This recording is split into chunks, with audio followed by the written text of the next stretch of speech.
When you're buying timber for a project, it can be quite daunting. You've got all the different types of wood, all the different grades of wood, and you don't know what to look for and what to buy.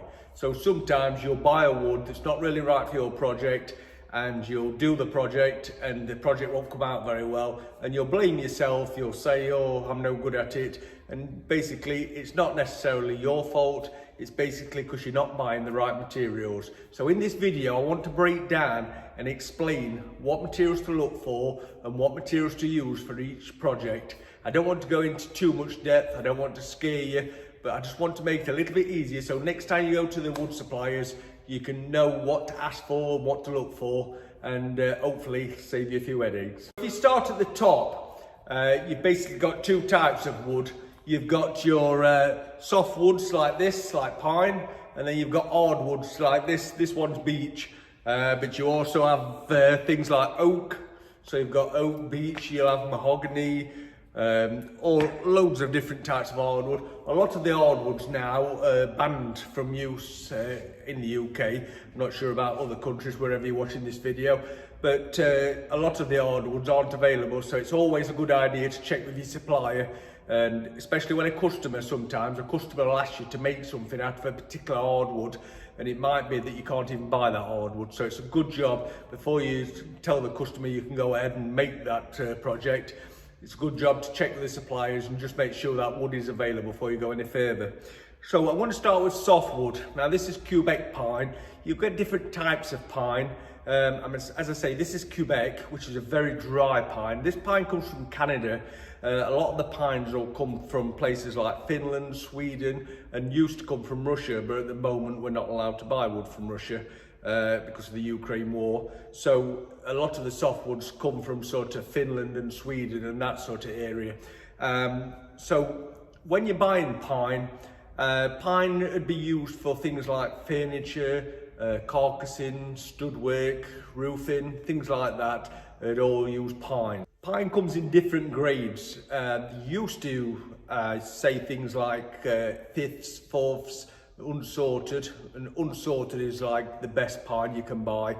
But now a lot of it's gone on to C16, C24, and the C stands for coniferous, which means it comes from a coniferous tree which has cones, and the number is 16 or 24. The higher the number, that is the better the grade of wood. So that's pine. Let's go on to hardwood now. Now this is hardwood, this is oak, and say this is beech. As I say, a lot of the hardwoods aren't available now, so it's always a good idea to check.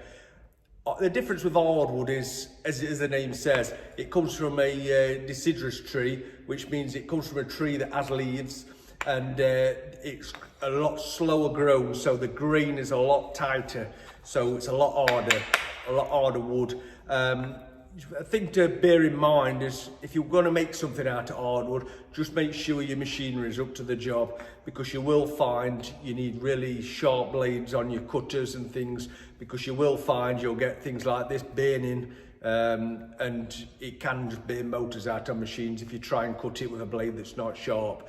So as I say, that's hardwood. Now hardwood, as opposed to softwood, hardwood is a lot more expensive than softwood. A good sort of indication at the moment in the UK is hardwood is probably twice the price of softwood. So if this piece of softwood costs you £1, these pieces cost you £2.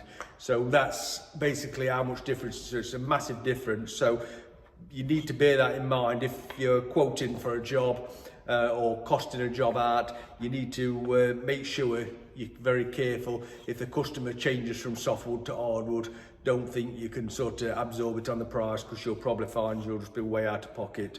So that's hardwood. So now hardwood and softwood, when you're buying any type of timber, you want to make sure it's FSC approved, which is basically the Forest Stewardship Council, which FSC stands for, and that means that it's been sourced from a sustainable source, so you know that it's not damaging the environment. Now another type of pine is pine for outdoor use. You can use pine outside, you can use hardwood outside, but if you're doing an outside project, I would recommend using a treated timber. As you can see, this is treated. It's got a slight green tinge to it. Sometimes it'll be a sort of brown tinge to it, and it's been treated.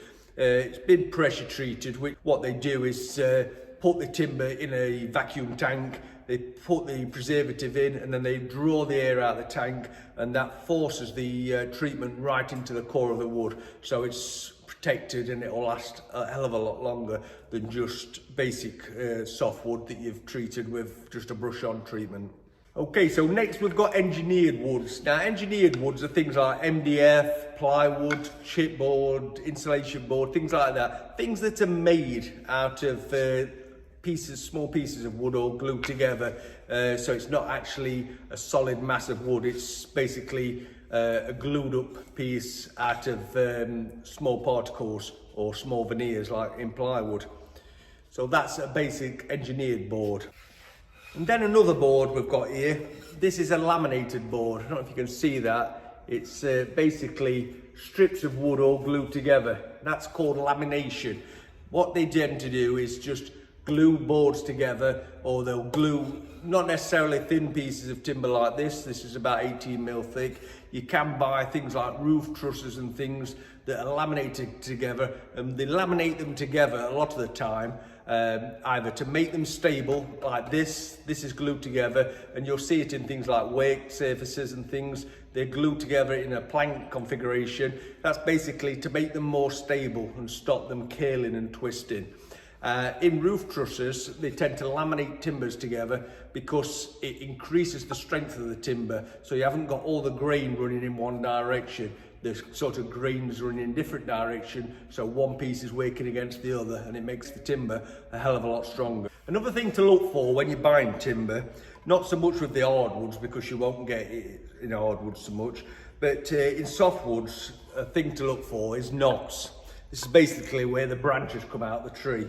And sometimes you'll get knots that are quite large like this one, and sometimes you'll get what's called a dead knot, which basically is a knot that will just drop out. And basically if you machine that up for a project, it's useless. You can glue them back in, but it's not ideal. So that's another thing to look for, and you will find the cheaper timbers will have more knots in them, or basically sometimes you'll find that they'll have more splits and shakes in them. So that takes me nicely on to costing of timber. Now, when you're buying timber, you're going to be really tempted to shop about and go for the cheapest timber. That's fine if the quality is the same, but be very careful when you're buying timber that you don't just get focused on the sort of cost of the timber and you go for the cheapest timber every time. Always weigh up the sort of price with the quality, because what you'll find is if you just go for the price of the timber, you'll buy a timber that's really cheap and it'll do the job, but it won't last. So down the line, if you're looking at it long term, then probably in a few years time, you're going to end up having a lot more maintenance on that timber, or even having to take that timber off and replace it because it won't last. So it's always a good idea to weigh up the price and the quality and get somewhere in the middle so that you've got a mediocre timber at a mediocre price. Don't always go for the cheapest price unless you get offered some really good quality timber at a really cheap price. That's fine, but don't lower your quality of the timber just because it's cheaper. And finally, what I want to talk about is moisture in timber. This is another biggie when buying timber. Always try and get some timber, if you're using it for sort of cabinetry or joinery, that sort of work. Always try and get timber that's below 20% moisture content. I mean, the Quebec I showed you earlier, this is only about 6% moisture content. It's very light, it's very dry, and it's very nice to sand because it sands very easy because it's so dry, so it doesn't clog your sanding sheets up. It's a lovely wood to work with. Not as cheap as normal pine, but by the time you've weighed up the cost of sanding equipment to sand it, you're probably around about the same price. Most of your timber you buy, especially the pine, you'll be working around about the 19% moisture content, somewhere around there.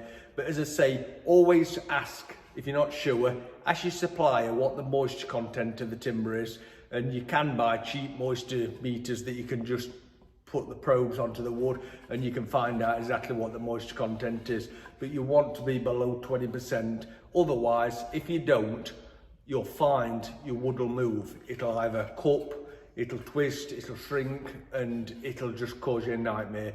So always try and keep your moisture content to a minimum, and it'll save you a lot of headaches. So I hope that's helped you out. If you've got any more questions about timber, if it's hardwood, softwood, treated or untreated, then please drop me a message and I'll always do my best to answer it for you. If you like this video and you want to see more, hit that subscribe button if you're on YouTube, and hit that follow button if you're on Instagram, TikTok or Facebook, and I'll see you on the next one.